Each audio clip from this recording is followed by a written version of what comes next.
India हमारा दुश्मन ही सही, लेकिन जनाब स्पीकर एक चीज़ तो देख ले ज़रा। ये मैं आपको कुछ फैक्ट फिगर देता हूँ।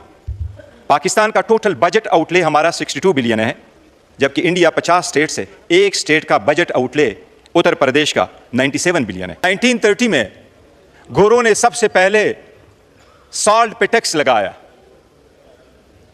गांधी उस वक्त भी, नेहरू भी वो बैरिस्टर थे, कायदे आज़म भी बैरिस्टर थे, वो ओटे कट खड़े हुए और दुनिया का एक असूल उस दिन से आज तक टैक्स के लॉ में मुतय्यन हुआ।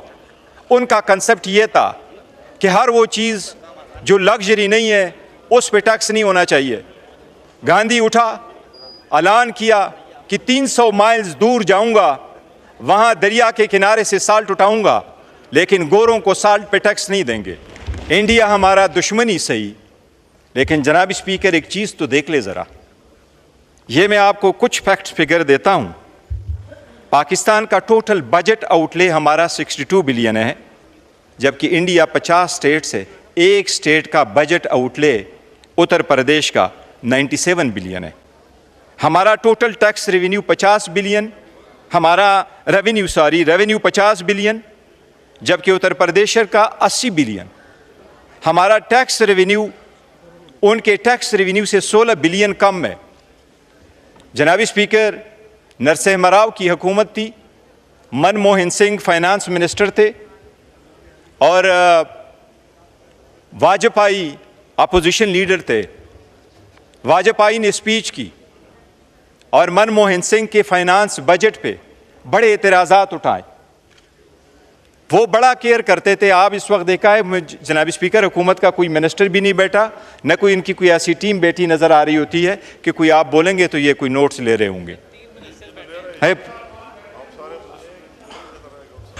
नहीं, ये जनाब स्पीकर, बैरिस्टर साहब आपकी इत्तला के लिए, हाउस की इत्तला के लिए कि 2 डिप्टी सेक्रेटरीज फाइनेंस से बैठे हुए और एक FBR से बैठे हुए। ठीक है जी, बहुत अच्छी बात। वो नोट्स ले रहे हैं। जनाब स्पीकर, मनमोहन सिंह की हुकूमत थी, नरसिम्हा राव की हुकूमत थी। मनमोहन सिंह फाइनेंस मिनिस्टर थे कांग्रेस की और वाजपेयी अपोजिशन लीडर थे। वाजपेयी ने बजट को क्रिटिसाइज़ किया और टैक्स रिफॉर्म्स पे उन्होंने सजेशंस दी। मनमोहन सिंह जवाब में उठा, उसने कहा वाजपेयी साहब ये सारे लूप होल को मैं एड्रेस करूँगा। एंड जनाब स्पीकर, इनफैक्ट ही डिड। हम ये तवक्को करते हैं हुकूमत से कि हमारे जो बजट वाली प्रपोज़ल आ जाती हैं इनको आप ज़रूर कंसिडर कर लें। इस वक्त नेशनल असम्बली कंपेयर करें इंडिया के साथ, इंडिया की टोटल आबादी है 1 अरब 45 करोड़, 25 स्टेट्स, 542 जनाब स्पीकर उनकी सीट्स, 65 करोड़ लोगों ने वोट दिया, 61 करोड़ औरतों ने वोट दिया, 55 लाख इलेक्ट्रॉनिक वोटिंग मशीन इस्तेमाल हुई, 15 लाख उनकी पोलिंग स्टेशन रही। जनाब स्पीकर, सिर्फ 79 कंस्टिट्यूंसी पे 92 पिटीशंस फाइल हुई, लेकिन उस ईवान का बजट जो सबसे ज़्यादा चलता है उनका बजट है 5.5 अरब रुपए, और हमारे इस ईवान का जिसमें सिर्फ 266 लोग मुंतखब होकर बैठते हैं उनका बजट है 16 अरब रुपए। इसका तो कोई मिसाल नहीं मिलता। हम क्या करते हैं आवाम के इस बजट के, तो हम हकदार नहीं है। This is way too much. Health में सारी दुनिया देती है, इंडिया का मिसाल ले ले जनाब स्पीकर। इंडिया में बाकी चीज़ों के साथ साथ मोदी ने अनाउंस किया था कि हम 10,000 मेडिकल सीट भी देंगे। ऑस्ट्रेलिया ने भी अनाउंस किया था। जनाब स्पीकर, यहाँ आपने health budget, federal budget 54 billion से कम करके 46 बिलियन कर दिया है और मेजर प्रोजेक्ट्स आपने ख़त्म किए। आर्टिफिशियल इंटेलिजेंस एक इमर्जिंग सब्जेक्ट है।